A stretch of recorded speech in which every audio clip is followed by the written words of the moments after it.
Time for MacBreak Weekly. Andy Ihnatko put together a great show. The return of Mac Daddy, Chris Breen, John Gruber from Daring Fireball, and Adam Engst, the Dean of Mac Journalists. It's all coming up next on MacBreak Weekly.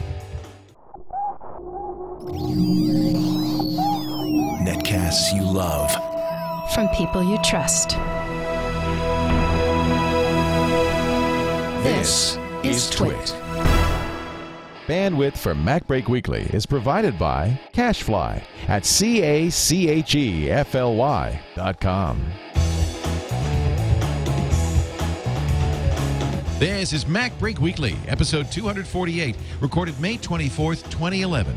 Everything's dewy in the Grotto.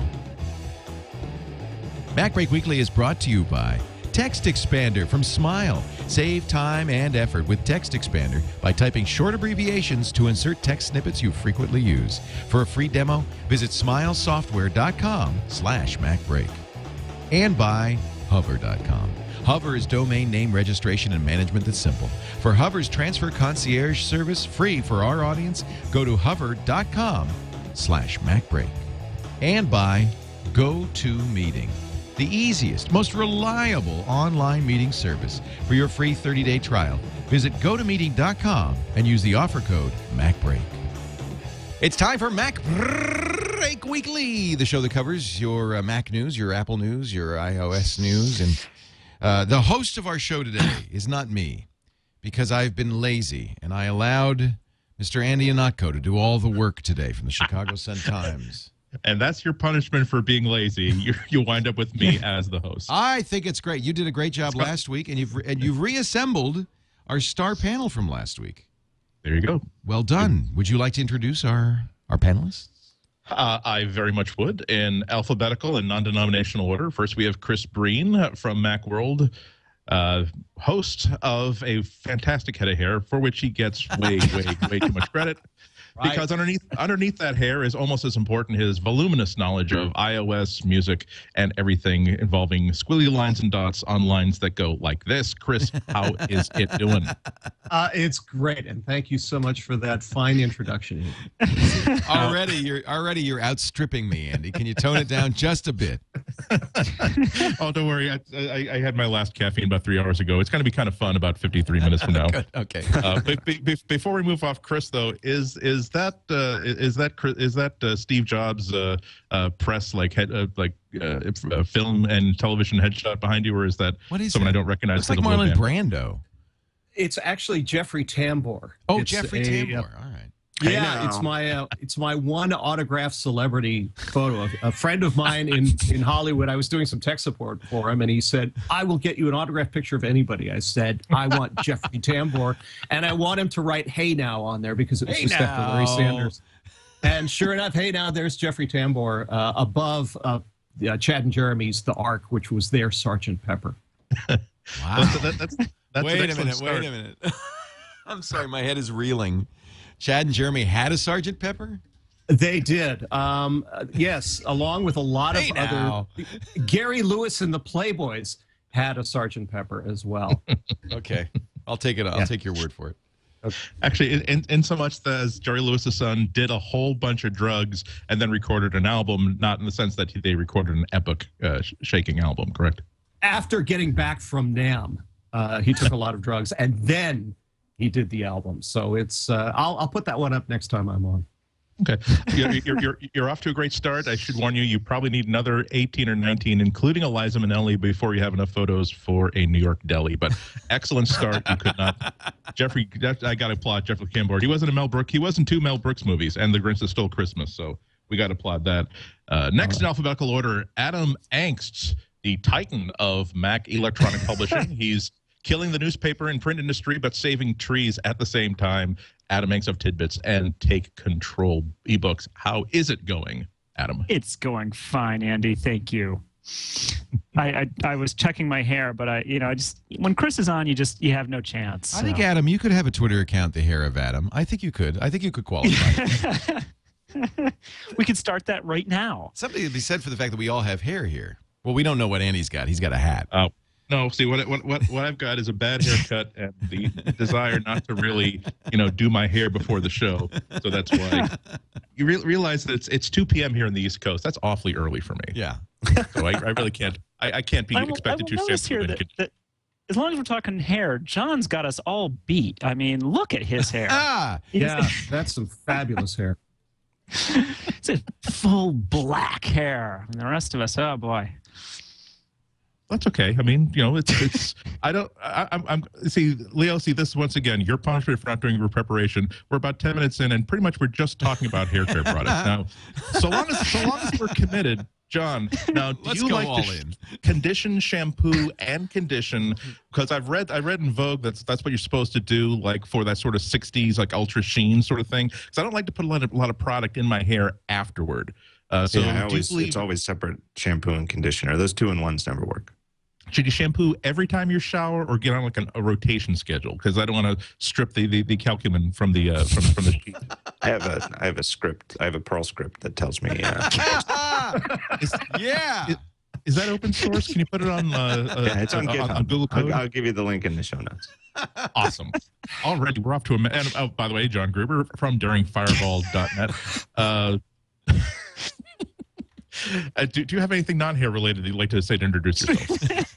No, not really.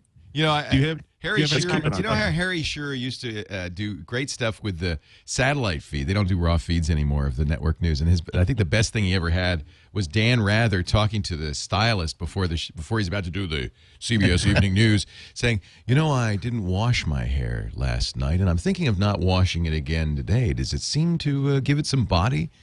And that really kind of set the stage for the show today, I believe. Except he did it with a bit more of a sibilant S, I believe. Yes.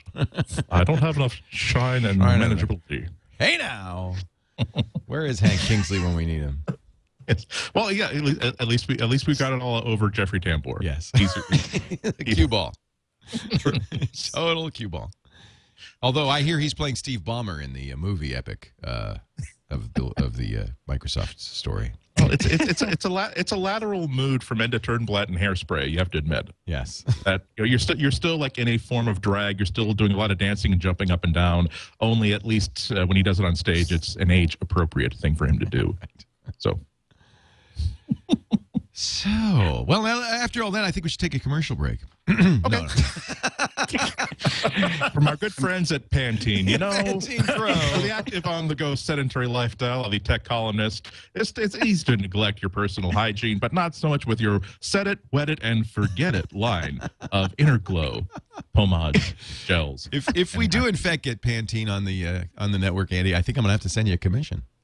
I would enjoy that commission. And once again, realize that things that are aromatic, things that are sort of cover up the fact that I do shampoo roughly once every 3 weeks, shower once a month. If I get the water turned back on, and those jerks of the water company, we've got a little bit of an issue back and forth. But it's you going to be just straight. need shampoo in a can like they used to have in the 60s. Oh, it's yeah. called Pist. Yeah. P-S-S-S-S-S-S-T, and you just squirt this stuff on your head. Brush it out, yeah. I don't know if you ever washed it out. I think it was just like No, you brush just left. I think you brush it out, don't you? Yeah. Oh, is that and your then secret, you- Chris? Yeah, it is. The 60s? Here I have more than 75 cases of this stuff, and nobody else has anymore. by the Now way- I just Chris has never brushed it out. So what you're really seeing is not hair, but an accumulation of pist. exactly right. And it's actually my hair is normally black, but it's just been caked on with this stuff, Oh, and it's God. turned this color. So you're saying that in your bathroom there's something akin to a cotton candy machine. You just dump the pst in there, stick your head in there, swish it around a few times to pick up the pst fibers. It's the pist swirly is what we call it here, and you just put it in there and you pull the And crank, we have and the pst just goes everywhere. It's a pist swirling. Is anybody watching anymore? Not Are they anymore, just so that's good. This is good now. It's a very low pressure show because you're doing it all by yourself. Yes. Well, it's very important that we do all this stuff in the first 10 minutes. What we really want to do is we want to scare off all the people who aren't really interested in hearing about Mac news and Mac topics, because you got to be committed at this point to be sticking it through. Then you're not going to find out about the new hover car 30 minutes into the show if you bailed early. We want to shake out again. I'm under NDA. We're not really. I know three of us are under NDA, but you know what NDA stands for. never a damn Apple product. Anyway, Actually, I think we're gonna. This is the show where we bury the lead. We're gonna put the hover car last.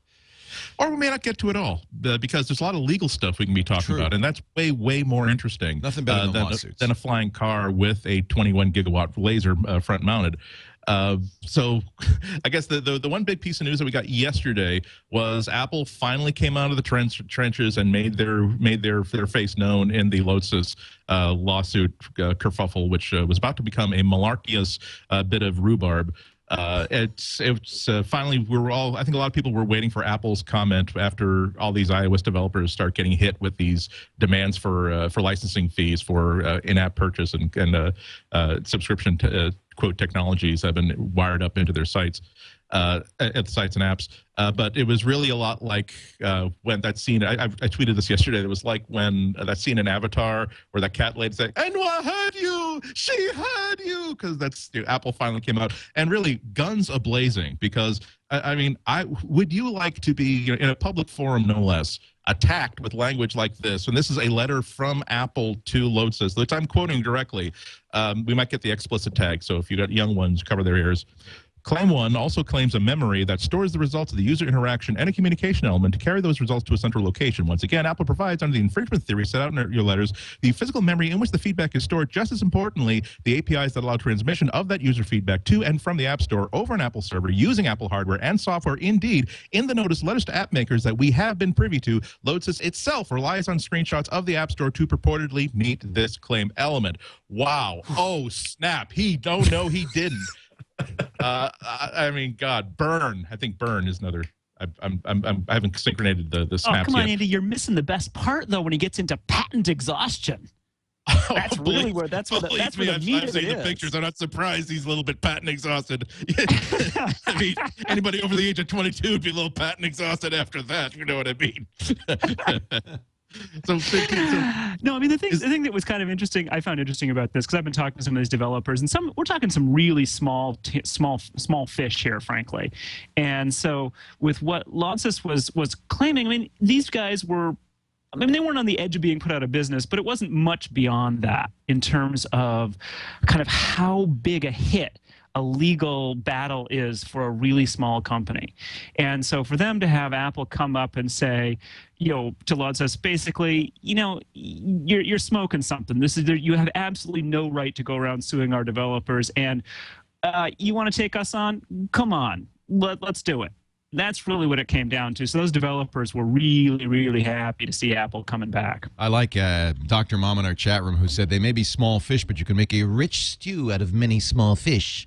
John, do you really think that this was the company's aim to begin with, to bring Apple into the fight, or did they really think that they'd be able to get $3,000 a hit off of each one of these independent developers, enough to, I don't know, pay for pizza and beer for whatever little strip mall office they've rented? It's weird to try to figure out what they were after, and if they thought they would really all these legal maneuvers would actually pay off for them.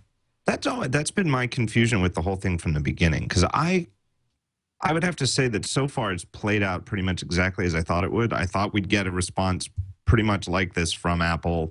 Not right away. I think it's the sort of thing that, double, triple, quadruple checked everything that they want to say, that, yes, we're willing to do this. And you'll notice, too, that Apple doesn't really say exactly what they're going to do to protect developers if it keeps going, except that just the basic overview, like Adam said, of, for now, we've got you. If you want to get in this fight, you've got to bring it to us. So I think we have to wait and see what Lodsys does, or Lodsys, whatever their name is. Yeah, they're definitely Lods. And it's exactly like you said. Like, either A, they were hoping to bleed $2,000-3,000 here and there from hundreds, maybe even thousands of independent developers, and now their plot is foiled and they'll just go back in their cave and we'll never hear from them again. Or they expected Apple to do this, and we're going to be talking about this for the next 2 or 3 years, every couple months as one more salvo is fired as they battle Apple. It's what I find interesting about it is it really was odd. Most of the time, patent trolls go after the money, and so they go after the big guys because even though the big guys have lawyers and are willing to fight, they'll just look at it and say, it's not worth us paying our legal team, $2 million, and we could pay you $500,000 to make you go away. So that was weird. But the other thing that I found a little odd about Lodsys is they have 4 patents. I mean, they're kind of a small patent troll when it comes to the troll business. And so, I really wonder if they didn't think, our only real chance is to go after small fish who will give us a little bit of money and not try to take on the big guys.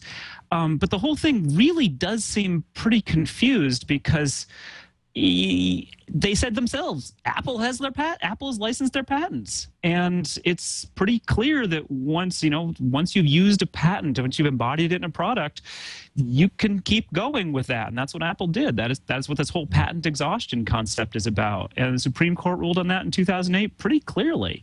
So I'm really not sure what Lodsys could have been thinking.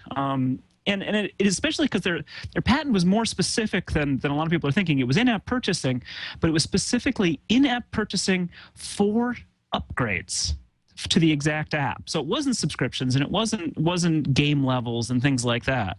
So it was just a little odd what they were trying to do, and so we'll see if as I wrote when I was writing about it, the ball is very much back in Lodsys' court, but I think Apple has said your beef is with us, and we need some meat to throw to Apple Legal, the pen down below, so go to it. Yeah, we haven't had. I don't think I've seen a really good legal analysis of what this statement from Apple means to developers. If I had received one of these letters from Lodsys, I'd now be worrying about, well, I now believe that Apple has my back on this, and that at some future point this will all work out. But I'm still looking at this letter that says you have X days to respond and at least enter an agreement or say that it's going to be a legal fight. I'm wondering what the temperature of the developer community is right now. Whether it's time for them to simply tell Lodsys to go stuff it, or whether they still have to retain lawyers. They still have to at least gird for battle and prepare for not being able to buy a third boat, which is of course the sort of income level, as Lodsys know, that most iOS developers are in. Does anybody have a really good idea of that? Chris, you talk to a lot of iOS people in your career as Mr. iOS.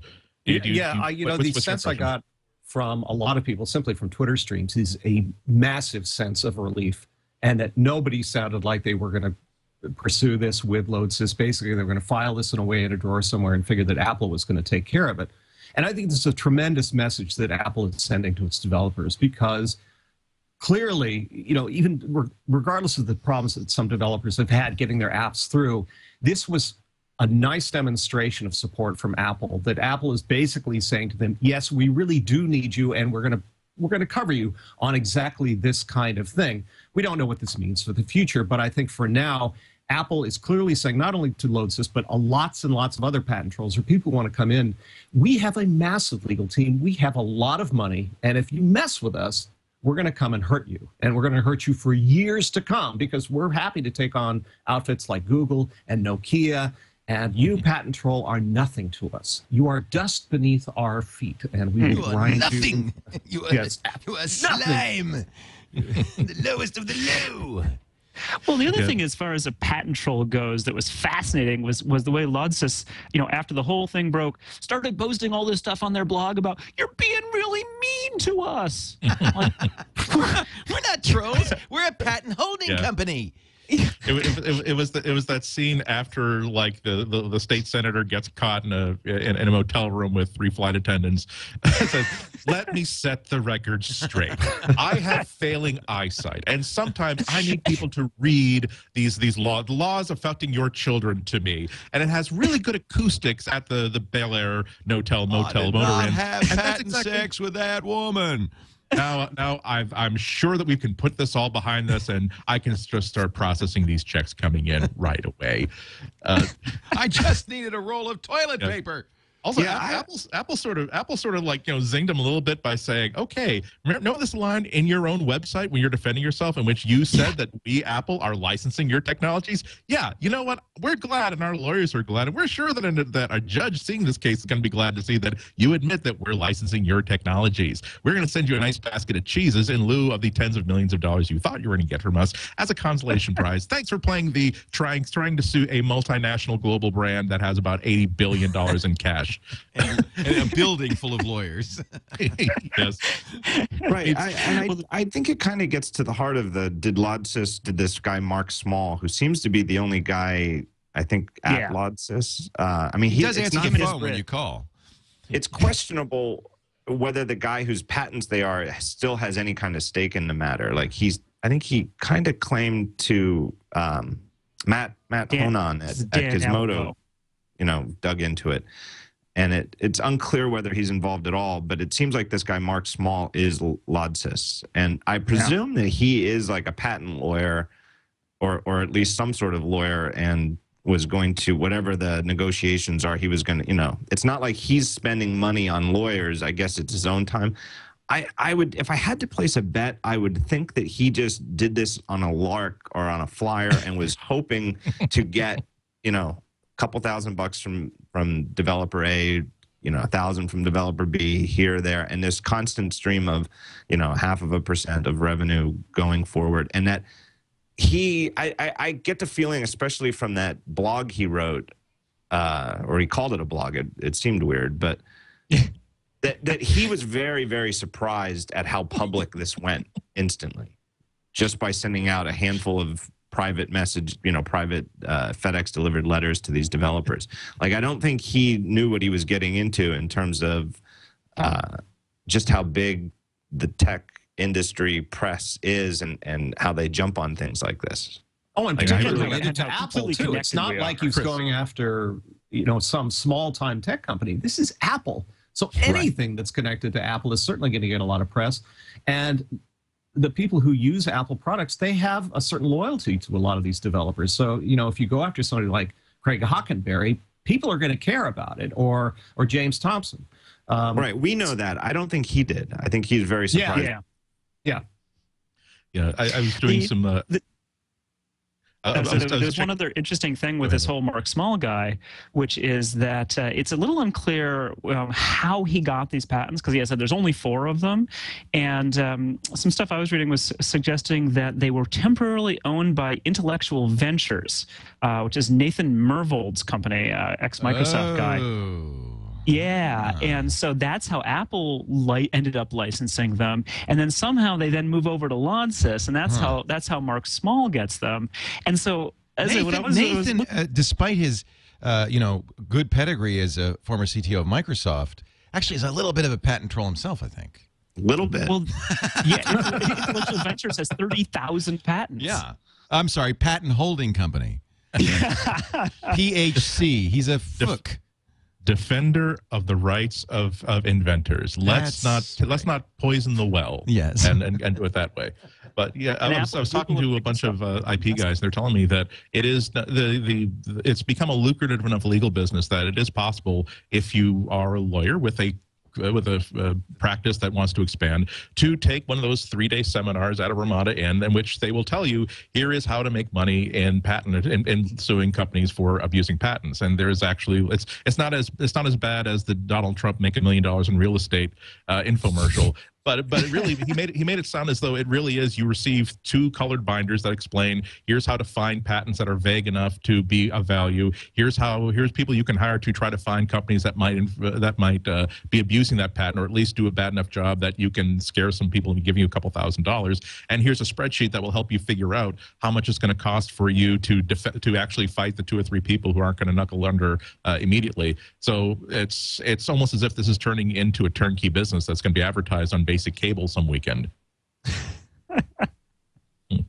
But all right, we're going to take I think this would be a good time to take a little break and come back with more. What a great panel Andy Ihnatko has assembled. The hair of Breen, the hair of Gruber, and the hair of Engst, and the hat of Ihnatko. As always. It's too bad we couldn't get Trump. All that's missing is Donald Trump. I'm sure we could get his just hair. Get the hair. He's got something. We're not completely clear what it is. This portion of the show brought to you by our good friends, and I know you all know these guys, and really great, Gene and the gang at Smile Software, and their fantastic products for the Mac, especially Text Expander.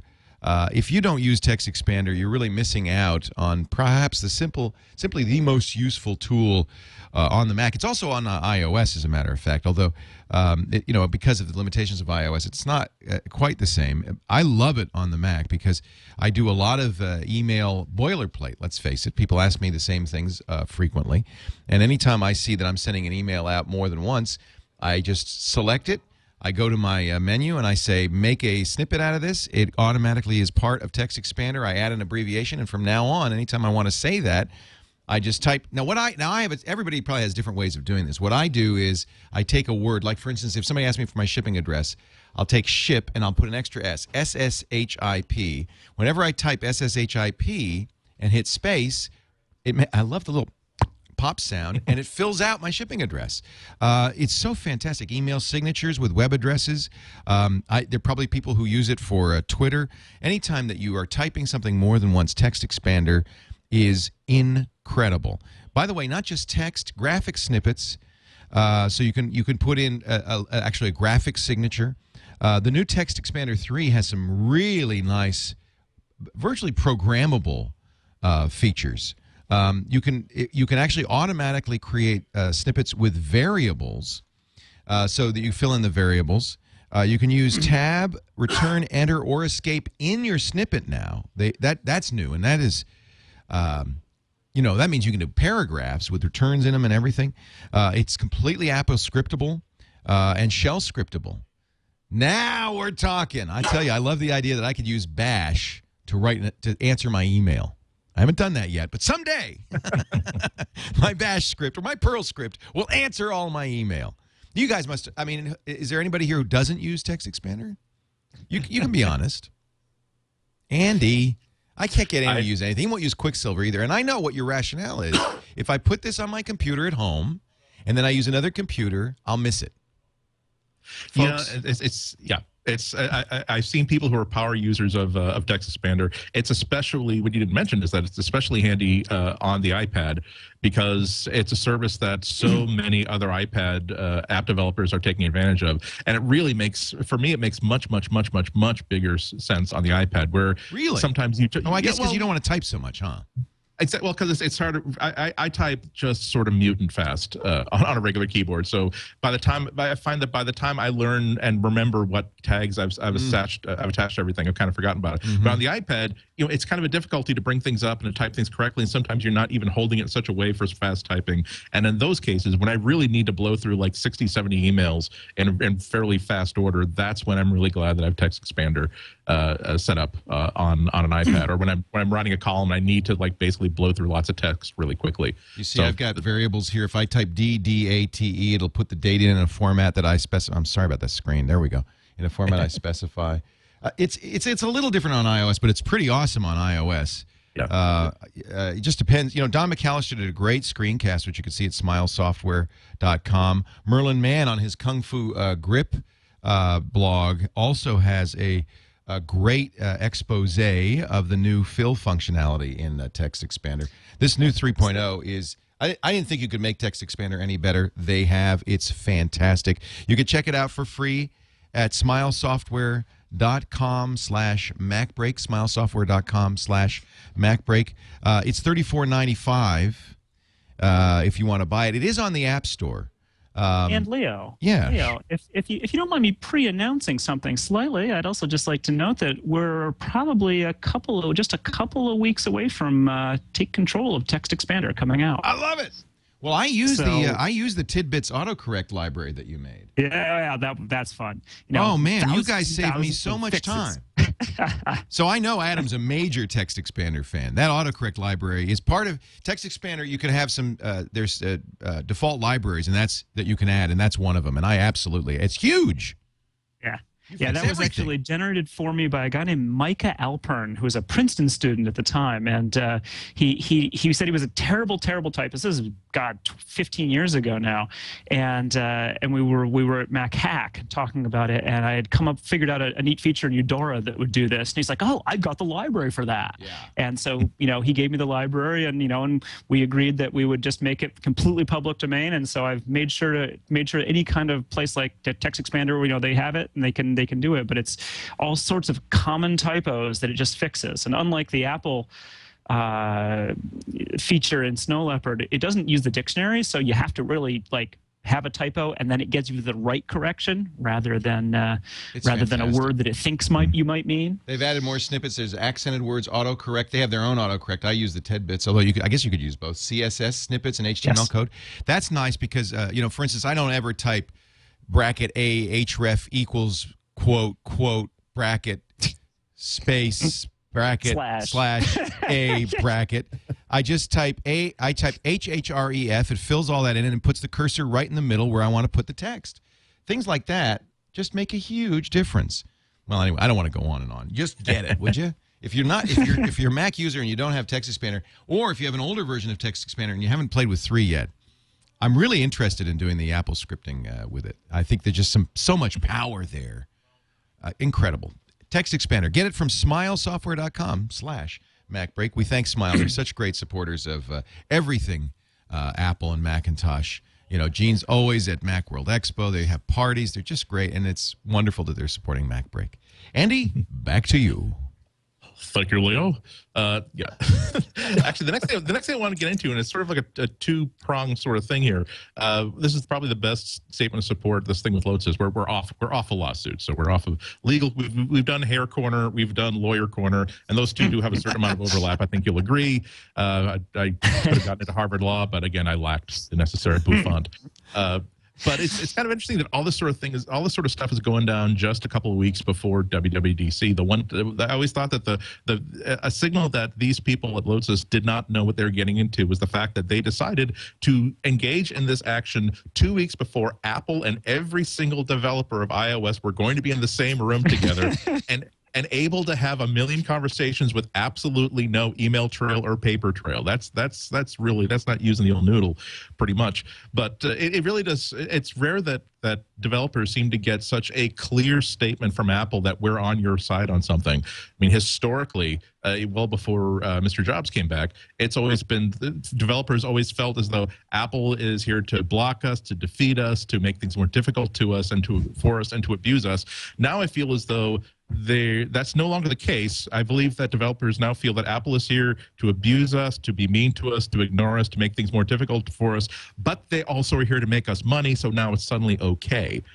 So what do you think the conversations are going to be about at WWDC is kind of an open question. But the second thing is that what are they going to be talking about? Have we ever been so close to a WWDC without any real indication of what they're going to talk about? They still haven't announced a public keynote, something that non-developers, not people who haven't spent $2,000 like me, can't attend. So I'm going to start off, I think, with John on this one. John, what do you think? What's the relationship like, and what's WWDC going to be like? What costume is whoever's the poor sap who does the keynote? What's he going to have to come up with for the first day keynote if there is one? Oh, I think there'll definitely be a keynote. The question is, will it be Steve Jobs or will it be, I would guess, Phil Schiller, who filled in the last time Jobs was unavailable, or Scott Forstall, or Tim Cook, or. Well, but either way, no matter who's the host, I predict, though, the more typical keynote formula now where it's sort of like there's a host of the show who brings up, it's like being the host of the Labor Day telethon. Here comes Frank Sinatra. Here comes, I wonder if MDA will go to Phil Schiller now that Jerry Lewis is not going to be doing the Labor Day telethon. Right, yeah.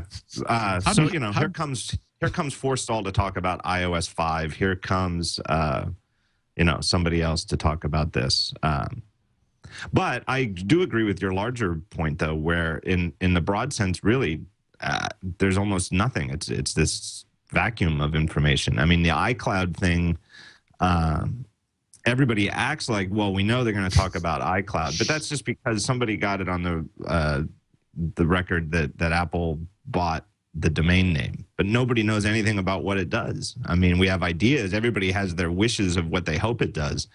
And I guess we know a little bit about the music stuff, where there's been enough stuff that's leaked, presumably from the music labels, and that Apple has been, unlike Amazon and Google, who've gone for this cloud-based storage without procuring any additional licenses from the music labels, that Apple is actively negotiating with them to expressly permit online storage of music that you own. But is WWDC the place to announce such a consumer-focused product, really? Yeah. Sort of. And it has been. I mean, that's why they've traditionally done the hardware announcements there, is that it's not developer. I mean, the keynote often isn't very developer-y. That's true. And in fact, most years there's effectively a second keynote after the keynote, which is like 10 a.m. there's the keynote, and it goes from 10 till 11:30 or noon, and then there's a break, and you can go get something to eat, and you come back, and at like 1 or 1:30, in the old days it used to always be called the Mac OS 10 State of the Union, but that's when Mac OS 10 was the only thing that they had at WWDC. But it was effectively the technical keynote. It is, okay, the fake developers are all gone. The press is gone. Nobody's here now except paying developers. Here's the technical lowdown on now we can tell you the truth, right? And then Let's talk APIs. Right. That's when you get slides that have source code in them up on the screen. Right. So I think it's always been like that, and it's because this is the only time of the year now that Apple has a public keynote. Now that they've dropped out of Macworld Expo, this is the one time per year where somebody from Apple is going to get up in front of 4,500 live, very excited attendees who are going to, be very loud and give this sort of, I don't think it's hyperbolic to describe it as almost a rock concert-like atmosphere. They don't have that anymore anywhere else, because when they do these other special events, like when the iPad came out, the fall thing in the music, it's a much smaller room filled with press, and the press claps, but it's sort of a polite clapping. I mean, it's not because they're actually thinking about things and not simply being religious in their attitude and their reactions. Well, and the other thing too that I noticed, I noticed this because I don't do live blogging at Daring Fireball, so I go to these things and I don't. You actually like to think about what you're going to write. You're not typing. Here's your mistake. And I'm just I'm not a good typist. I couldn't keep up. By the time I got done typing up a sentence, I'd miss something. And like I've seen some of these other guys who are so good at it, like Jason Snell from Macworld. He types so fast. I mean, I can't believe it. But I look around the press room at those things, and almost everybody's live blogging it. So the applause is actually, I think it's gotten a little bit lower because everybody's too busy. They're typing. If he says something good, you hear a sudden clack, clack, clack, clack, clack, clack, clack, clack. So it might actually be in Apple's best interest to do it like the actual State of the Union, where the press gets the entire speech like 10 minutes beforehand. We can load it into our own version of a teleprompter where line by line it gets live blogged from our accounts.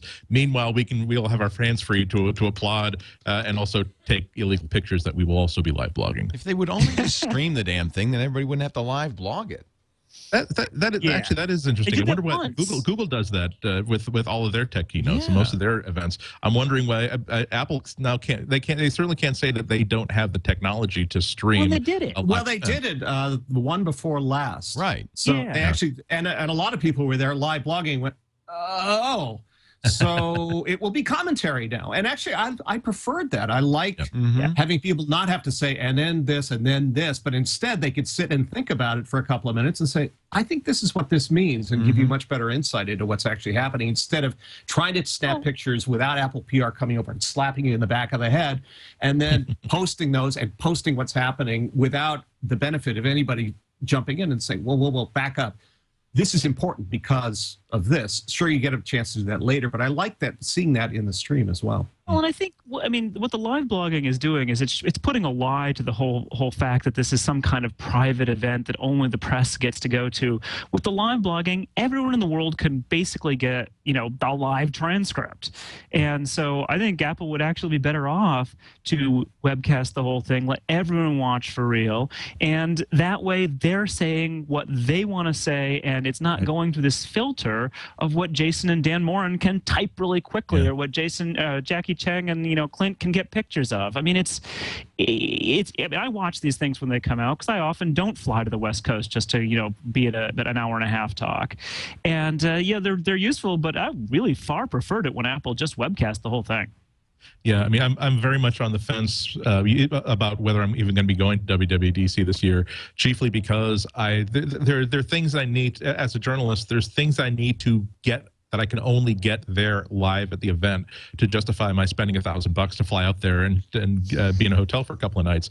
And right now, I'm not convinced I'm going to get those things that I will not be getting simply by reading other people's live blogs, talking to PR people afterwards, talking to developers I know who are going to be there, because I don't have to live blog. It's just something that I do because otherwise I'm just sitting in my living room in my pajamas at 2 p.m. East Coast time for absolutely no reason. This way I can at least say that I'm doing something tax deductible that I can get paid for. But it's interesting that we have these events that Apple will simply drop on the media on basically 1 week's notice without any real idea of here's what you will be getting if you spend your newspaper, your websites, or your TV stations travel budget to fly out here. It's really difficult for those of us on the East Coast to make those decisions time and time again. Yeah, but and Apple, I don't know. This is historic. Apple doesn't care. They don't have to. They get the coverage anyway. For Christ's sake, we spent 10 hours talking about an update on the Apple Store. Where would be on the totem pole? So we know that customers are supposed to be up here. Now, developers and the media have to jockey for number 2 and number 3 position. Oh no, there's no question where we are. I was going to say. I think there's Let's be real. On the other hand, it's not as though I can write something, but then have to submit it for approval through Apple, saying yes, we will allow you to publish this iPad 2 thing, or say okay. It's instead, like, their relationship with developers is it's often like one of those Price is Right games where you frenetically do all this work, then you pull the lever, you see a big red X, a buzzer sounds. They will not tell you what's wrong with the price that you chose, but you're allowed to go back and change it and pull the lever again. So on that basis, maybe I'd rather be a journalist than an iOS developer. We don't have to get Apple approval of everything. So I kind of bank on Apple's disapproval. So you're going for the outsider rebel angle. You're a maverick. You're unbroken. You're untamed. If there is an enemies list in Steve Jobs' office, I want to be on it. You have been audited by Apple, the Apple iTunes Store, for reasons that you can never understand, but you absolutely. I get the feeling that everybody is on Steve Jobs' enemy list. It's just a matter of how. Now wait a minute. If anybody is not on Steve Jobs' enemy list, John Gruber, it is you. He said he invoked your name, John. He said, well, I think Gruber's got it pretty right. This guy was vaguely right. I still think that bottom line, he probably thinks I'm a total jerk. Well, if he doesn't like you, I don't know who he likes. I think. Go ahead. I'm sorry, John. I interrupted. I just think that I'm lower on the bozo list than many others. Okay. I think that's exactly right. What people tend to ignore is that, especially journalists, and this is not a bad thing. It's not, if you let yourself think that Apple loves you or Apple does not love you, you stop being of any use whatsoever to the readers and to the users. That's not the issue. They're just times when your audience is extremely useful to Apple at this specific moment. Also, I think I can certainly praise John in saying that he has demonstrated to Apple that he's not going to be one of those bozos who, if you're entrusted with pre-release product, he's not going to he's not going to go to a bar and try to pick up chicks. Say, hey babe, look, you heard about that new iPad 2? Well, guess who has one? look how easily the new speech to text can do something like capture your phone number and your address. So. It's unlike Lion previews, which are everywhere now. Yeah, but doesn't Apple sort of understand that they can't really control what happens to to a developer preview after you put it in the hands of 3,000 people. Well, and also it's $99. Whose only proof of trustworthiness is that I can find $100. Yeah. But so the irritating thing is those people who do honor their NDAs we're sitting here going, well, I can't talk about it. Sorry, I can't talk about it. Sorry, I can't talk about it. And everyone who wants to blow off an NDA is publishing screenshots of everything left and right. Thank goodness for them, because most NDAs, I don't sign NDAs, but you guys tell me, most NDAs say once it's public knowledge, you can talk about it. So thank goodness for these guys who blow their NDAs, because then we can write about it, right? I mean, I don't sign NDAs, so I'm always in the clear, because that way I can talk about anything I know.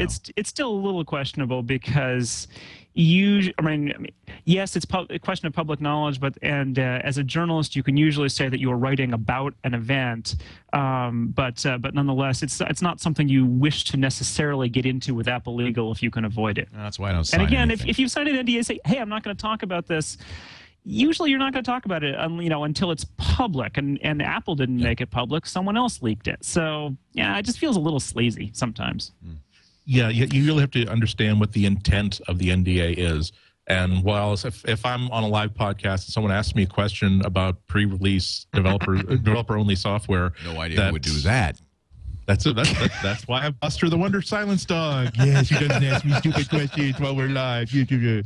It's one thing. It's one thing to say, well, I read on Apple Insider that there's a new system for doing this. It's another thing for me to write a column saying, here's an advanced peek based on screenshots I found online, because clearly I'm trying to just get around an NDA. And really, an NDA is a bond of trust that you are free to enter into or to reject. But if you enter into it, you've promised some person that you're not going to make them look like an idiot to their boss, and that's really that's the crux of it for me. I think that the Lion situation, though, shows the priorities of Apple as a whole. So they've got two new major OS updates that are coming out, I would guess, both this year. There's Lion for macOS 10, and then there's iOS 5.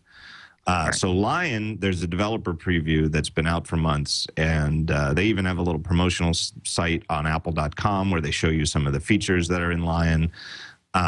And they've changed it much. A whole bunch of little things have changed between now and then, and people who pay attention to the sites that every time there's a new update and they publish all the new screenshots of what's new, 15 minutes after Apple makes it available, you can see it all. Now, iOS 5 has not been seeded outside Apple, and it's apparently, I haven't seen anything on any of the rumor sites or the sites that would post, even sketchily sourced screenshots. Whatever's going on with iOS 5 is locked tight. And presumably developers need to know, what's coming out just as much as they do with Lion. But Apple knows that if they seeded it, that it would leak. So, and then the other thing that I think is interesting about that is the last 2 years, 3 years, maybe even 3 years, 2008, 2009, and 2010, Apple had an event in March or so where they had on campus, and it was like a preview of the next version of iOS. And here's a handful of developers. Here's a guy from EA who's going to show you a game that uses these new OpenGL things, and here's somebody else who's going to show you this new thing. We've had them here on campus for 2 weeks, and this is what they cranked out in 2 weeks. Blah blah blah. They didn't do that this year. And you know what? I'm betting that they're feeling the heat from Android. Yeah, they don't want to tip their hands on iOS 5 such that their features can be newer without other people copying them as much. Right. But does Apple tend to do a lot of features that can be easily copied?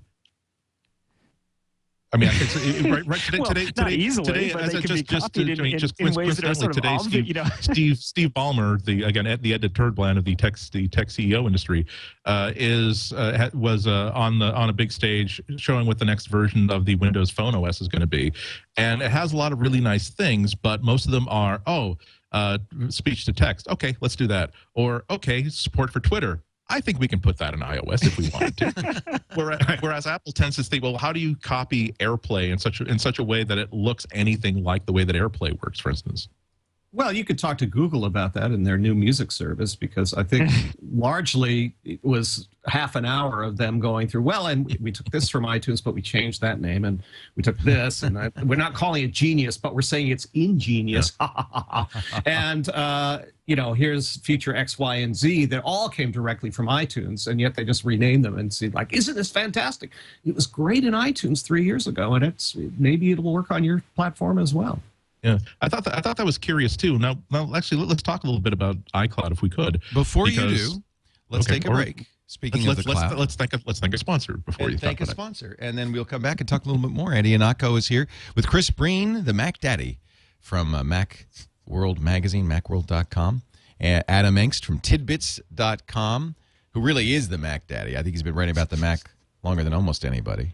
I wrote my first article about the Mac in 1984 for Byte. So that might qualify me. But I think you're earlier there. But I've been publishing my own thing longer than anyone else. There you go. I like that. Everyone's got to have their own little niche. I was like, well, if you slice it and dice it this way, I look really good. Well, got our niche. I am the only guy who sits on a blue ball and talks about the Macintosh. How about that? Go there. I'll just let you keep saying that. Already did. Let's talk a little bit about Hover.com. Hover is a great domain name registrar. You might say, well, why do I need to change my domain name registrar? Well, if you say that, then you probably don't really use your domain name registrar, because if you do use most of these guys, you'll know what a pain it is with all the clicks and the upsell and the difficulty in managing your stuff and just the junk on the page. It makes it very hard to use. Hover is very simple. In fact, that's their kind of tagline: domain name registration made simple. They don't sell a lot of additional features. They just give you what you want, which is you come up with a name, you go to the Hover site. In fact, if you do, please go to MacBreak.hover.com and you register the domain name, and a couple of clicks later, you're done. They do a few additional things. They also will do email forwarding for you, domain forwarding, those kinds of things. They do build in domain name privacy, who is privacy automatically, so they're not going to upsell you on that. They do support all the major TLDs, .com, .net, .org, .biz, .info, and a few unusual ones, .co, .ca, .us, .cc. There's .tv, .bz, .me, .tel. Anyway, go there and you'll find out. It's all there. And I love this feature. The Transfer Concierge Service. If you, like me, have a whole bunch of domain names, Hover will, because you're a member of the MacBreak Weekly audience, they will offer you a free domain transfer service. Now, normally this is $25. You can click that transfer your domain thing and you'll see. And that's still a pretty good deal for you. 1,000 domains or 100 domains, $25. But they're going to waive that fee for those of you who are listening to this show. That's nice. It is $10 for each domain you transfer, but that $10 extends the domain for 1 full year. So that's a very good deal. And you'll get 10% off by going to macbreak.hover.com. So I've got 3 deals for you. Hover is so great. These from the folks at Two Cows. You might remember them as Domains Direct.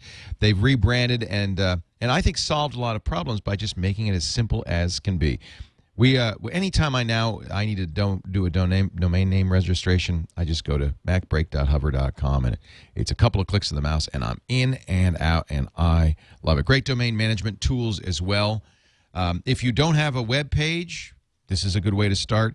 Even more importantly, if you're still using, at gmail.com or at AOL.com or at yahoo.com as your email address, you'll look a whole lot more professional if you have a custom domain name. It could still end up at Gmail or AOL or Yahoo, but people will email you at your custom domain, Leo at leoville.com. And, that isn't very professional, actually, but Leo at twit.tv. There you go. That's also registered through hover.com. And also the advantage is if I change internet email providers, I don't have to change my address. I just change the forwarding at Hover, and it automatically goes to my new provider. That's nice, too. So your last email address for the rest of your life, get it at macbreak.hover.com. They also have a "We will never put you on hold" service that they guarantee.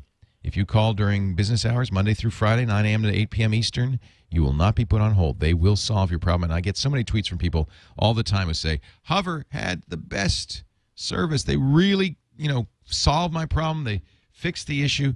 They're great. MacBreak.hover.com. Give them a try today, and we thank them for their support of MacBreak Weekly.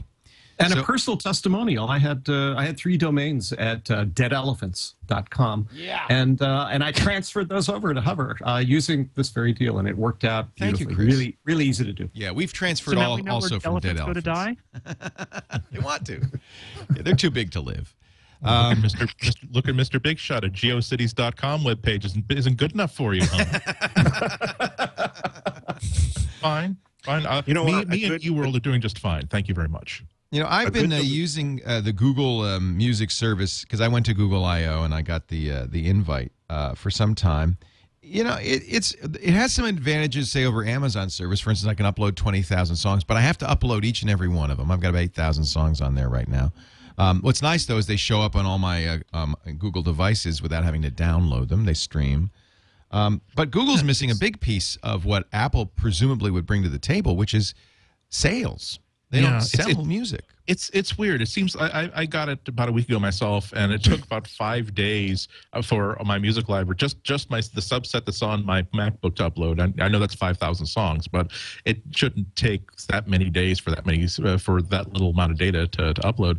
And the thing that it seems like a really, really great thing if you are using an Android phone and an Android tablet, because it really is pretty cool when you don't even have to think about syncing, because all of your music is available, and if there's something you like enough that you want to be able to listen to it on the plane, you tap a button and it immediately caches. But it really does seem like a half-butted solution. Because here I've gone and uploaded 5,000 songs into my library. I'm thinking that, well, great, that's a great advantage, because if my laptop is stolen, I don't have a backup. I've backed up my entire library to the cloud. No, you can't even re-download your own music back into the devices that you actually own. But do you blame Google for that, or does that have more to do with the record companies? It's the record companies. Well, yeah, it's the record companies, but Amazon is perfectly fine with letting you re-download stuff. Well, you're right. I mean, we need these big. What I love about big 800-pound gorilla companies like Google and Amazon and Apple is that they have the ability to. They can't really be pushed around. Amazon can say, we have lawyers. Our lawyers have told us that if a record company tries to sue us, we can tell them that we're just doing network storage, and whenever someone uploads to our service, they're also entitled to download. If you want to fight us on that, please keep in mind that our CEO has enough money to buy his own space fleet, and that is a fact. And consider that before you try to sue us into removing a feature that makes our product more useful. So I mean, it's the Google Music. It's interesting. It's nice for Android users, but it's just lacking in so many ways. It's just a very boring product. I think Amazon is a lot like Apple in certain ways, and one of them is that I think when Amazon launches something new, they like to have a very concise story to go with it. Like, what is the Kindle hardware? It is a reader, right? It is a thing for reading. That is what you do with it. It's not anything else, just a reader, right? And that's their story for it. And to aid in that, it is also very easy to buy new things to read right on the device. That's the story. Their music service the story is it's just like a USB thumb drive, except it's over the internet, right? It's a storage locker. It is storage just like a thumb drive, and instead of being something you plug in physically, it is something you need an internet connection for. And that's it. And so that's their explanation for why can you download the stuff you've already uploaded, because it's just like a USB drive. And it makes sense to a user. It's very clear. It makes sense to users. It's clear. It's also kind of lame. Well, I don't think so. I disagree. Hey, I got to tell you something. This morning, Lady Gaga put her new album on sale on Amazon for 99 cents, and the demand was actually yesterday, right? And the demand was so huge that Amazon servers could barely keep up with all the downloads. I think a lot of people are using Amazon's cloud service. I didn't have to download it. It was already on the service. I can play it from the service. Apple was offering Lady Gaga's, Born This Way? Yeah. Born This Way. Yeah. For $11.96, 99 cents on Amazon. I'm sure Amazon's taking the loss there, not Lady Gaga, but that's huge. Yeah, I think Amazon has done a very, very Apple sort of answer to this, where they're providing a really nice integrated solution. Apple and the iTunes Store and the Amazon MP3 Store have been in a constant fight for my favors for the past couple of years. I keep waffling between one and the other for my digital music purchases. And what has gotten me to buy a lot more music on Amazon now is the knowledge that if I do the one-click album purchase and I buy this as an Amazon MP3 album, not only will it automatically go into my iTunes library, just like if I purchase it via the iTunes Store, but a second copy of this album will also automatically be added to my cloud storage on Amazon, where I can not only access it from really any device on the planet, but also it means that all my purchases are being backed up for me. I don't have to contact technical support and say, hi, yeah, I accidentally set my MacBook on fire and I haven't backed up in 3 months. Could you please let me re-download the stuff that I already purchased? I don't even have to do that because it's already there. And so at least they're adding something other than your reward for 5 days worth of uploading, in which you can't really use your network because it's being choked with bandwidth, is that you get to not have to spend 10 minutes producing a smart playlist in iTunes that will do all that sort of stuff. So this is my question. I mean, I think the Amazon service is pretty compelling. They had kind of a coming-of-age moment today with Lady Gaga. What is Apple going to do with iCloud to compete? They have to have an active locker instead of a passive one. All right. And that's what's that mean? Well, what that means is a passive locker is where you either you as a user have to upload all your stuff.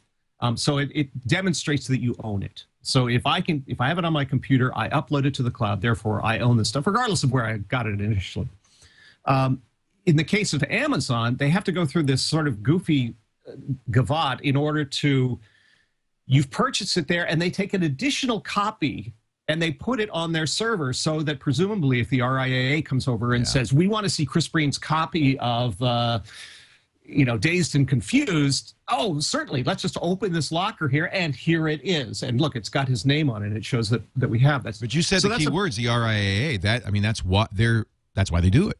Does Apple have the cojones not to have to do that? So the idea with an active locker is that basically you simply send them a database, like the Genius feature in iTunes, of what you own, and then you say, look, I own this, or Apple has a record of everything I've purchased, and says, okay, well, we already know he owns it. We're not going to make him go through the trouble of uploading it or actually put another copy in here. We'll just go from the database. He owns it. We'll stream it from our server. Bang, done. So no uploading, no rigmarole on Apple's end. Simply just say, this is what you own. We know you own it because you gave us money for it, and that should be good enough for you, RIAA. And at this point, that's, I think, why Apple is negotiating with the record companies. Unlike Amazon and Google, who did not, Apple's going to them because Apple has some clout in this business, and Amazon clearly does as well. But I think that Apple has a little more clout, so that they can go to the record companies and say, we really want to make an active locker. What do you need from us in order to do that? And maybe their answer is a little more money. Maybe we want you to highlight more of these artists. Something. They got variable pricing from Apple for a different kind of deal. So I'm sure the record companies have a laundry list of stuff that they want. Apple now is going to go to them and say, okay, let's look at your list. This is what we want in return. We'd like to have an active locker so that our customers can get the stuff they purchased from us. Ideally, that would be video too, but with broadband caps, that gets very tricky. What do you think about subscription, though? I mean, that's the other thing that gets interesting once you have an active locker, is that you can say, let me download all this stuff, which I have paid you some amount per month for, and then take it away when I stop paying you because you control my locker. I love subscription. I'm the one guy maybe in the entire Mac universe. Okay, two. Okay. Both of us love subscription, and everybody else says, well, I don't want to rent my music because Apple said I shouldn't. But if you're a music geek and you're the kind of person who likes to go to new restaurants just to try a different style of food and not eat the same stuff day after day, subscription is wonderful because you could have access to 11 million tracks. And so if I want to explore the entire works of John Coltrane and every sideman in the band, I can do that. But that isn't the way a lot of people listen to music. Well, people have but I'd actually argue with you slightly that I'm the reverse. I buy very little new music, and the reason is that I don't want to buy anything unless I know I'm going to like it. No, you're just an old fart. Just face it. Yeah, I'm cheap too, but cheap and an old fart. So, but the fact is that if I could just listen to stuff, and that's when I find a site, I found this amazing site called Daytrotter, recently where I don't even understand it yet, but they've got a lot of music you can listen to for free and even download for free, and indie bands usually, and I just really like it because it's easy. I don't have to think about whether or not it has value to me. I can just listen to it, and if it does later, I can go and do something more. But that's why I like subscription services. I use Mog, Rdio, and the same. They're great for discovery because I've paid for everything they've got. I actually use Mog because they have the largest database and the highest quality, and that's a great way to discover new music. They're not indie artists. I almost said real artists. They're meat dress wearing artists. I completely agree with you. I think it's a tremendous way to discover new music, and particularly when you have tie-ins to devices like Sonos, which I know, Leo, you've got. Sonos just added Mog, and it's fantastic. It's fantastic, and Squeezebox supports these things too. Plus, being able to, they have iOS apps that do it, so you can stream to those as well as download. Because as long as you continue paying, you get to download the stuff. Not at huge bit rates, but still great access. But I think it's a tough sell for most people. And I think that the record companies really like subscriptions. They make good money on this stuff. The artists don't, but the record companies do okay.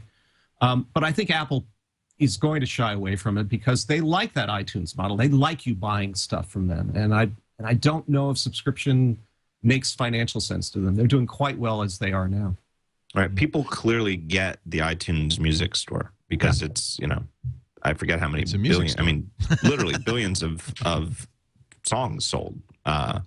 Yeah, but it also was the first good music store. And I wonder now that there is competition. It's so clever to have the 99-cent Gaga thing because what you get is a lot of people who would never even think of buying music from Amazon, trying it once. They've got the downloader now. If it's a good experience for them, they like the cloud locker. All of a sudden, that's a bunch of people you can move over because now there's competition. There was no competition for so long.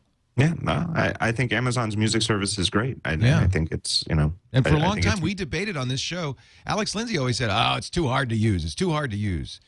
And I'm not sure that's... I think when people... You install one free app that Amazon automatically suggests to you when you buy a song, and if you have this app installed, automatically everything you download from Amazon MP3 will be installed into iTunes. So it really is very seamless. But I think that one of the things that isn't being discussed is sometimes it's the really low tech, simple, stupid traditional marketing things that work really great. Amazon is doing a whole month worth of stuff where they have nearly 2,000 albums that are available for $5 each, and we're not talking about the guy from Simply Red who did a solo album, the second solo album he did after wait a minute, that's a good album. He'll be cleaning your pool later on, I think. But these are like great albums. It's like I'm like, okay, let's look at. Okay, I don't care about that part. Holy cow! Like 32 Ray Charles. Okay, bye. Yep. Oh my God. Yep. Cold. I've always wanted to get cold. Okay, bye. I'm $35 in, and I've only on like page 3 of these Amazon's deals. Brilliant. I check the App Store every day for the Android free app of the day. They've got me going there now in a habit every single morning. I go to the Amazon MP3 store every single morning to see what the new free, cheap. They're very smart. Do not. Skinner would be proud. Yeah, they got a little Skinner box there, and it's all and one click and everything. Click. Please. I'm sorry, Andy. I didn't want to interrupt you, but I just think they're doing a good job. No, Adam's right. There should, just for like one day, maybe even April Fool's Day, I think every single buy it now button should simply be relabeled "shot of endorphins." administer. Oh, that's the stuff. Administer.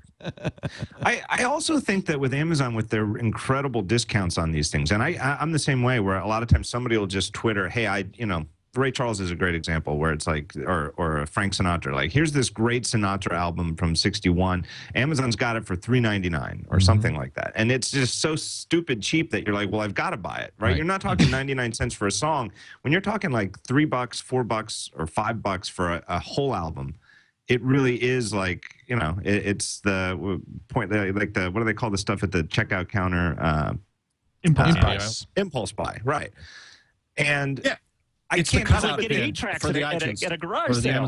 You got to buy the whole box, right? And I can't help but think that it's good. It's good for a lot of these back catalog artists that it can generate a lot of money that they wouldn't have had otherwise. Now, I presume Amazon's the one losing money on this. I know on the apps, what they do is they decide which one's free, and then they pay the app developer, I think it's 20% of the total of the full sale price, just to allow them to sell it for free. But Amazon's got to be losing, they lose money on it, on these, I presume. But they make up for it in volume. But, I wouldn't be surprised if the record companies are giving them part of a break on this, because I do think that they want to get away from iTunes. Sure, and this catalog being so dominant. Right. And if people get in the habit of going, oh, cool, I can get the Lady Gaga album, Spinal Tappy as the cover may be, for 99 cents, maybe I'll come back, as long as they keep shoveling these sort of bargains to me. And then you get people to sign up for Amazon who haven't before.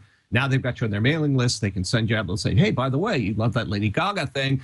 Look, her mother, Madonna, is coming out with a new album next week. And I'll tell you how bad it is.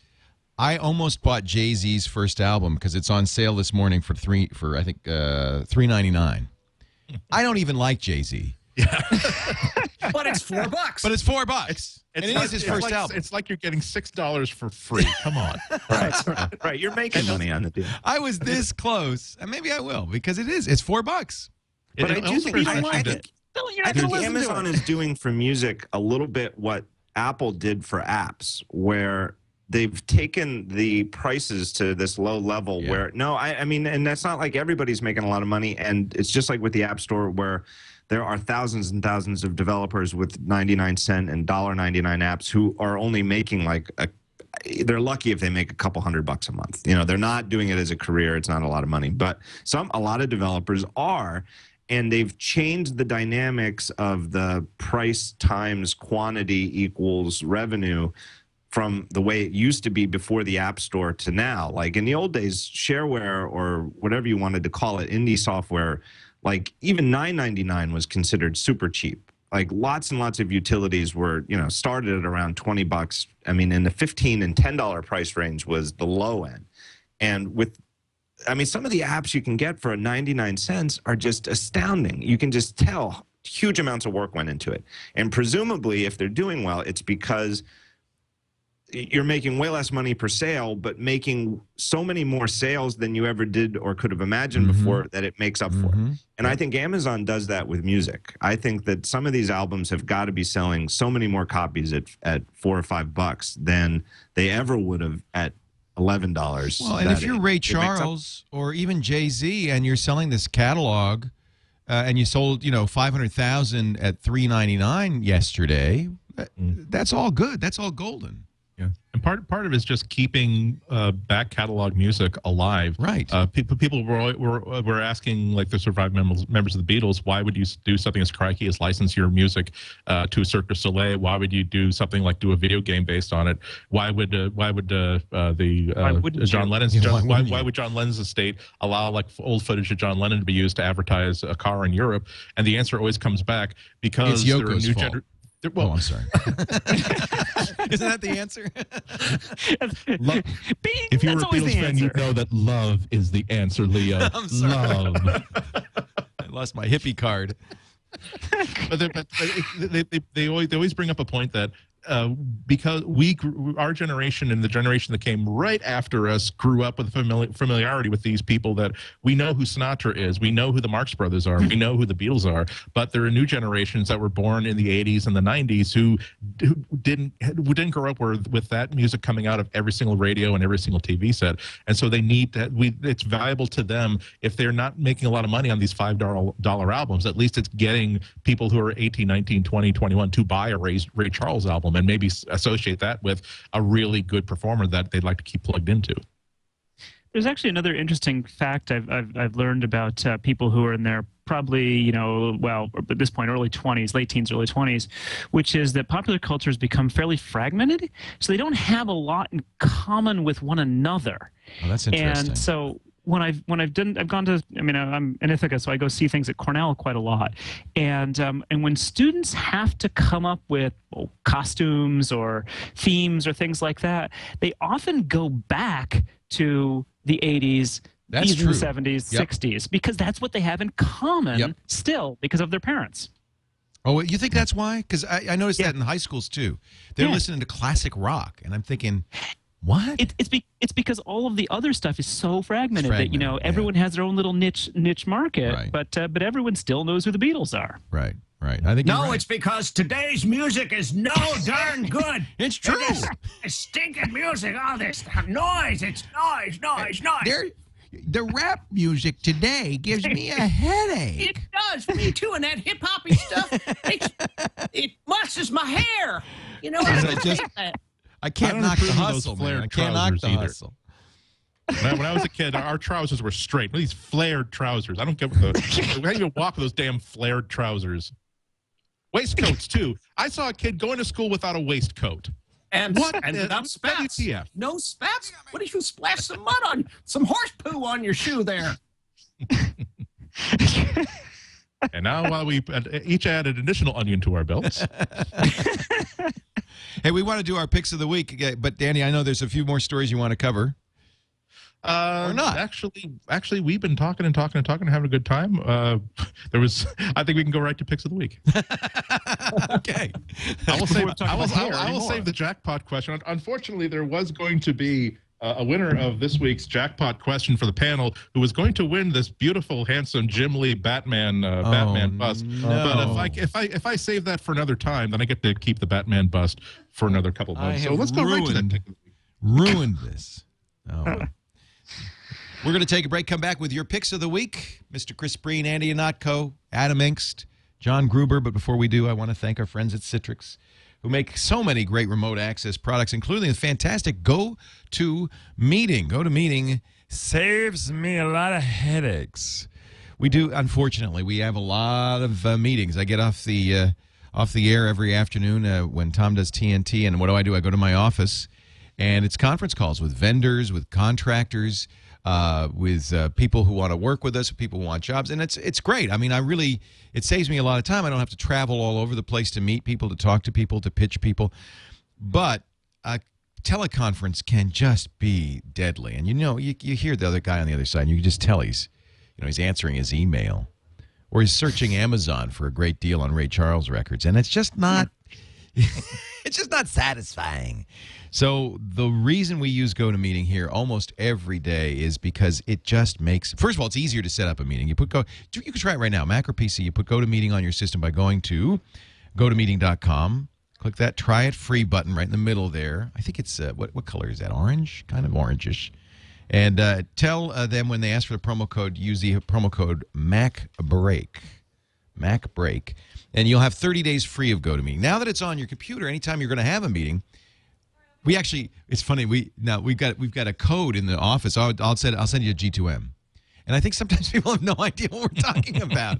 But you press a button, it sets up the meeting. It sends a meeting invitation. It includes in their calendar a link and so forth, and that way the meeting, it pops up in their calendar, or they get the email, and it says click this link. It takes them to gotomeeting.com. Even if they've never used it before, 30 seconds later the software is ready. It's going. It's completely secure, by the way, 128-bit SSL, absolutely flawless stuff. And they're meeting with you. They can use voice over IP, so if they're on an iPad, there's a free iPad app. They can just use the speaker and the mic built into the iPad. They don't even need a phone connection, but it also provides, as part of the service, a conference bridge with an actual telephone number and, the meeting code and all that stuff. It is just the easiest way to set up a meeting. Now, we do it even if we don't have to show people anything. But the beauty is, if we do want to show them something, it's there, it's ready, and we can show them what's on the screen. They can show us what's on their screen. We can give them control, so it's great for training. It's just the simplest, easiest way to get meetings started, to get meetings effectively handled. It just makes you more efficient and more productive. I don't know how to say it better, but this is a product we love and use all the time at Twit, and I encourage you, if you've not used it, and maybe you've used some of the other teleconferencing solutions, maybe you've been burned and you say, I'm not trying this. No, please, this is so easy. Go to meeting.com. Click the Try It Free button, and the promo code for this, if you would, and we'd appreciate it if you use it, is MacBreak. That way they know where you heard it, and we get credit for it. Go to meeting.com, Try It Free button, MacBreak. Do give that a try.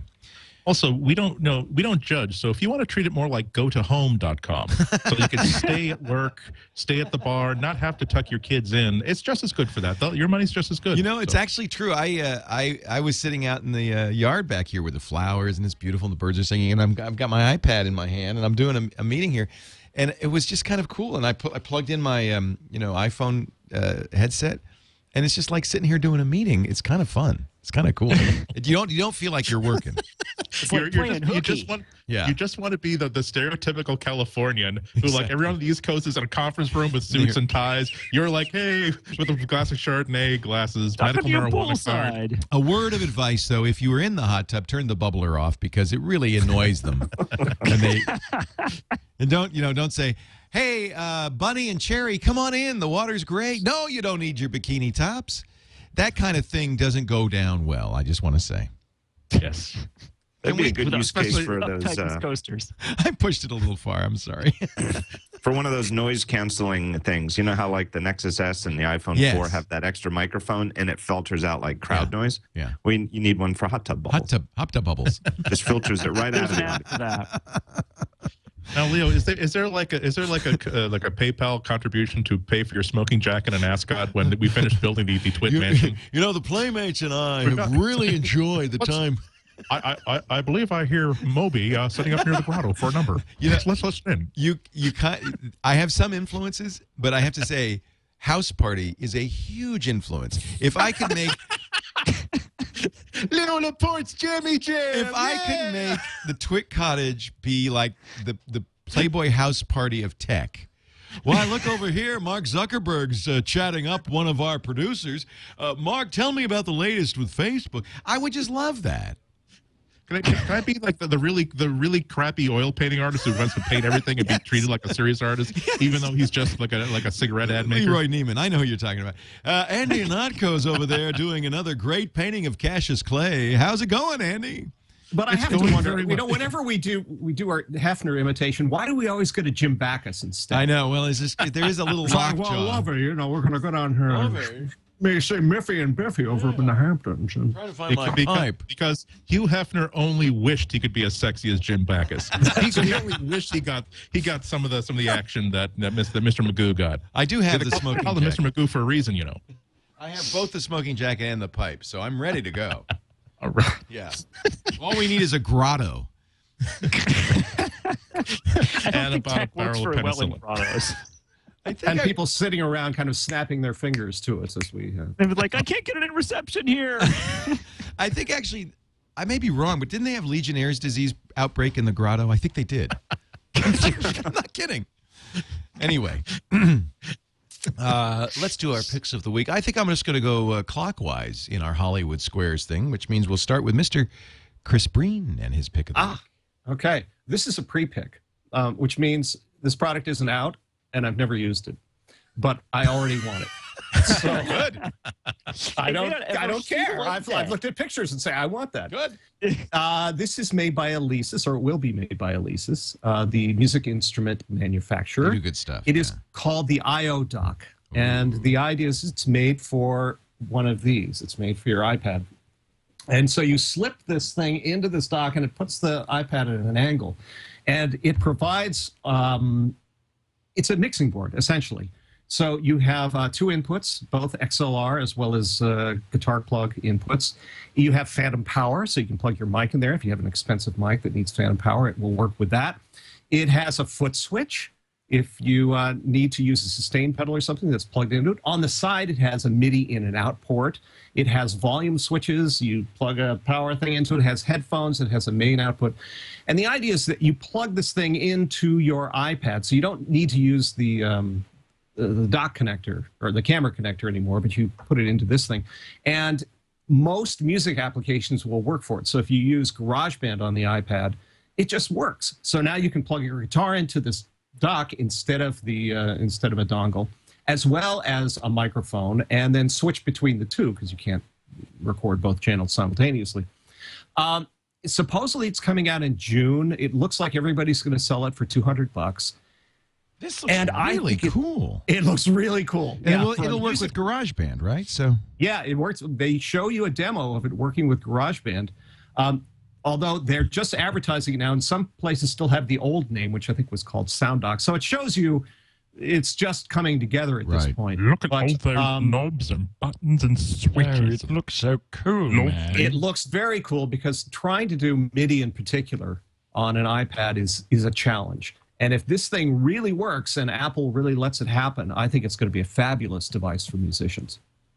Very cool. Doesn't it sound like that device, that legendary device from 4 or 5 years ago that Think Secret got in all that trouble for leaking Yeah, well, that was an Apple branded device, so right. But and I think that was a setup, right? Wasn't that just to trap people who were leaking? It might have been. I mean, it's as legend has it, it may or may not have been something that they had no intention of actually making. It only existed to entrap a leaker. Isn't that funny? That would kind of serve Apple right, because even when they're trying to do a fake product just to trap people, they will accidentally design something brilliant that people wanted. So Everybody Think Secret leaked it, and there were all these people who were musicians and amateur professional, and they were like, "Oh, that sounds great! Can't wait for that! Take my money now." So, Chris, is there a date for availability? Is there a price? Do we know? I've seen the price that people seem to be selling it for is $199. That's perfect. And they said it's supposed to come out in June. I think I saw some site that said coming June 10th. But who knows? Soon. Yeah, soon. Well, I hope so, because I really would love to have one of these. No kidding. That's awesome. Good pick, Andy Ihnatko. Your pick.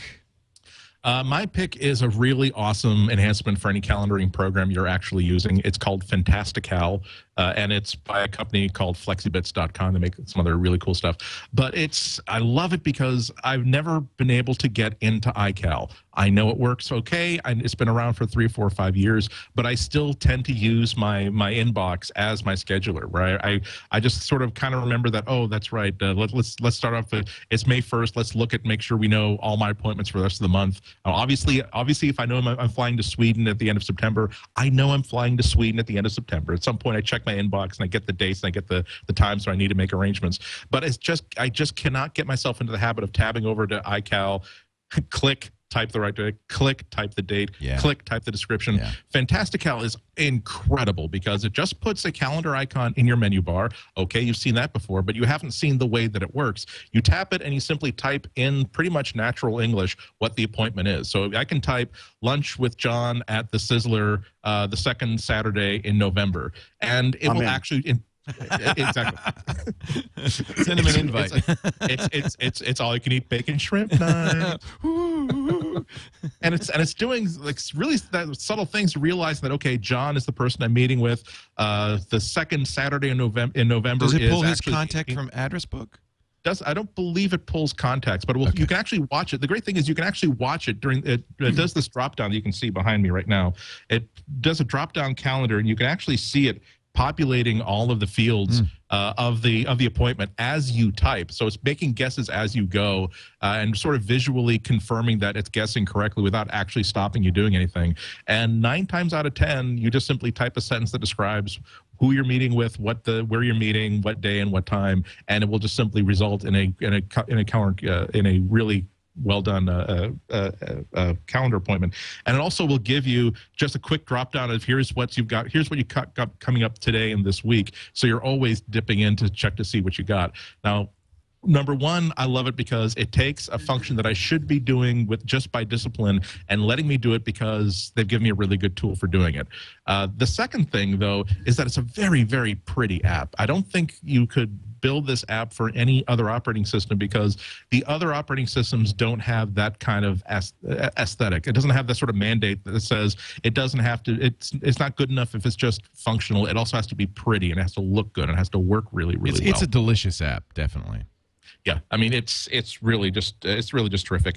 I have never gone so. As a matter of fact, I think I first heard about it on Daring Fireball, and I can't remember the last time I've gone so quickly from clicking to install a demo to typing, I think, all of 18 characters to clicking back into the App Store and buying it. It's $15 until I think the price goes up at the end of the month, but for the month of May at least, it's $15. And I've gone from somebody who just has to sort of keep part of his schedule in his head and just trust that I remember that, oh, that's right, I do have to fly across 8 time zones tomorrow. got it, to somebody who really is very, very diligent about updating and referring to a calendar. So highest recommendation, really great stuff. I've been looking at it with lust, but I'm so tied to BusyCal, not iCal, that I'm worried. I think it works with BusyCal. Does it? It's just not ideal, though. It not takes as a good. little bit.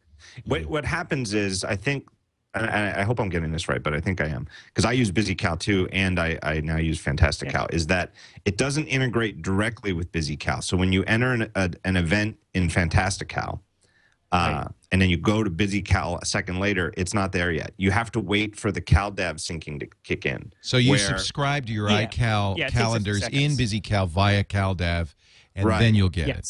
So So the stuff shows up in BusyCal after a round trip to wherever your calendar server is. So it could be, I think it would work with Google Calendar. See, that's my issue, because I don't want to subscribe to iCal calendars. I just don't want to use iCal at all.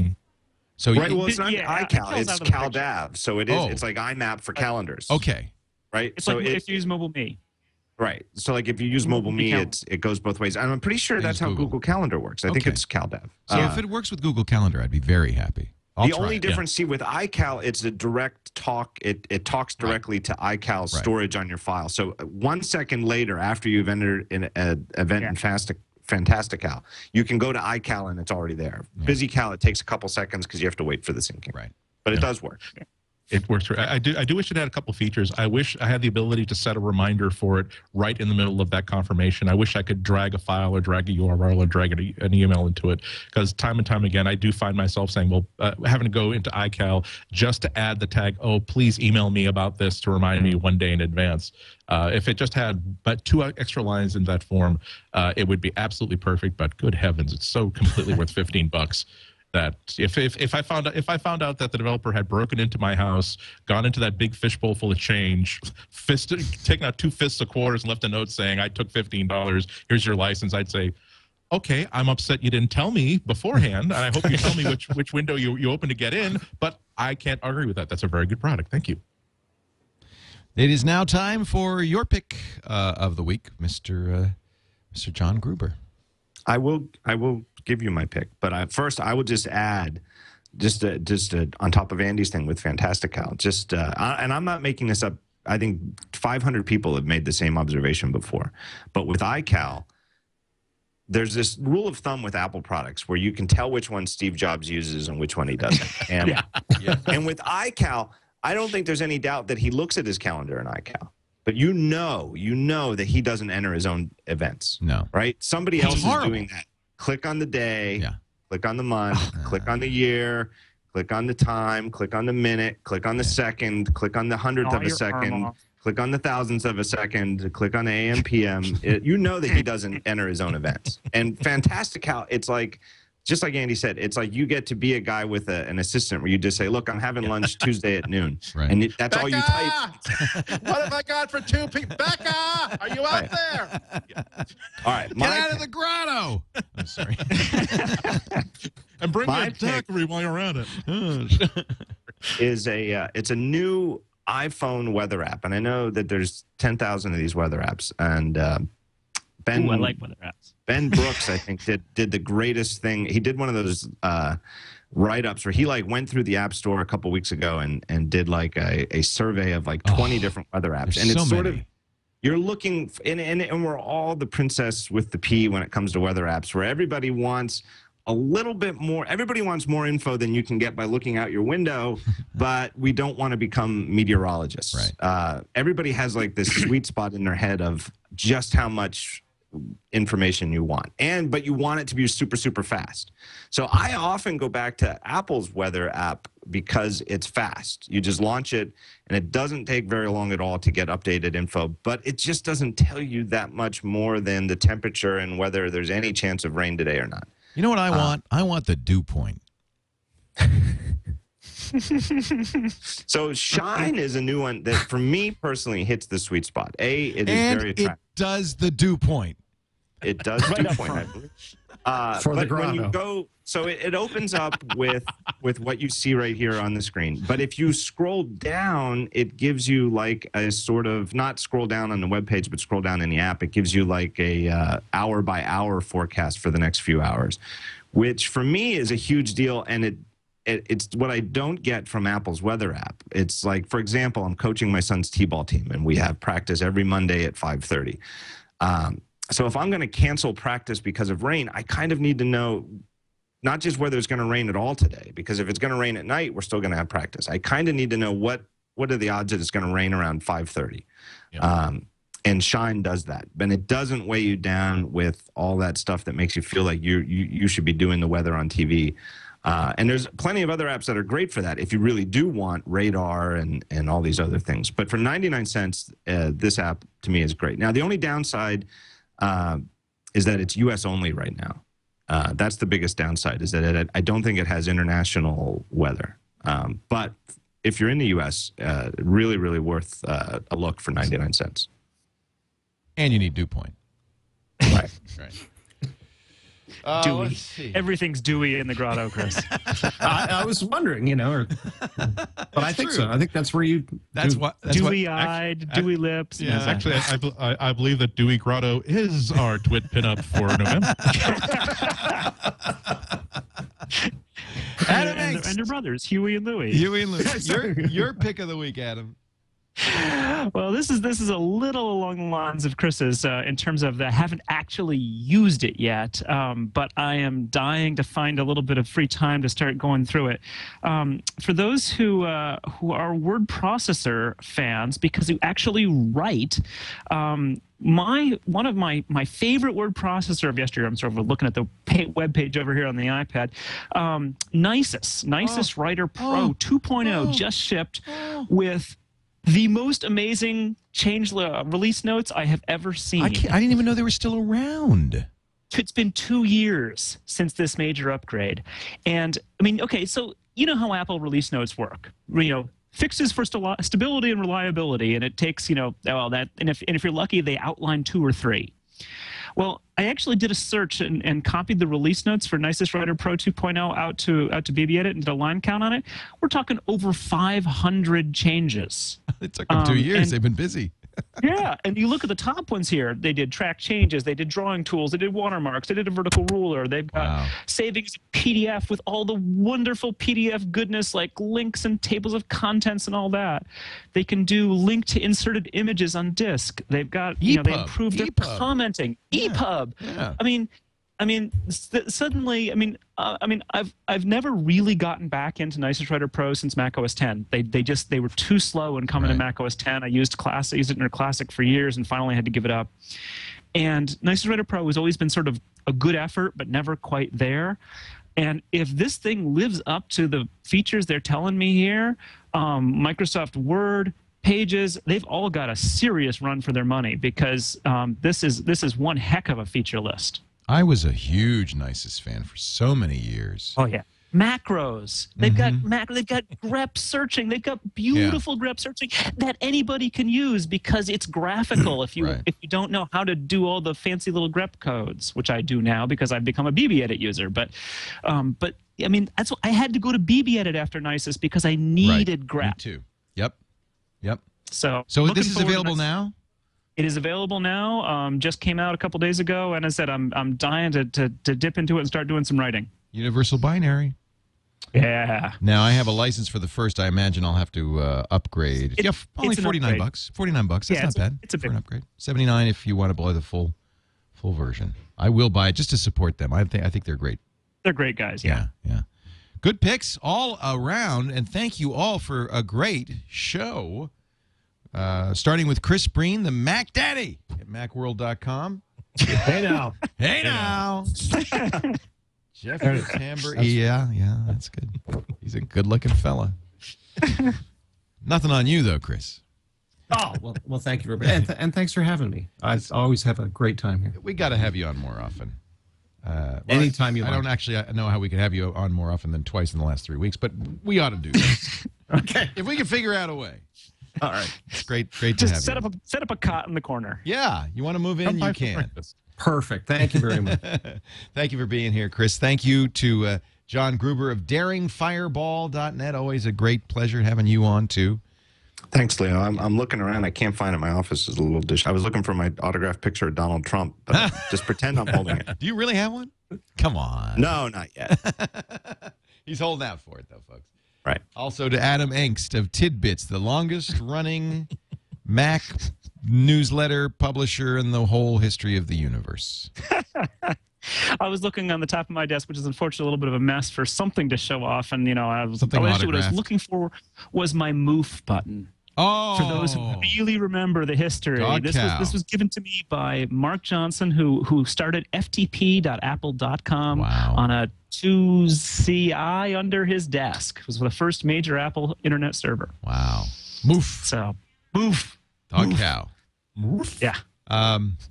And Andy has cows, so it kind of works perfectly. There you go. They're not dogs, but we don't know. They might say moof. They're very obedient. They're loyal. They're hardworking. Andy Ihnatko is at the Chicago Sun-Times in the celestial waste of bandwidth.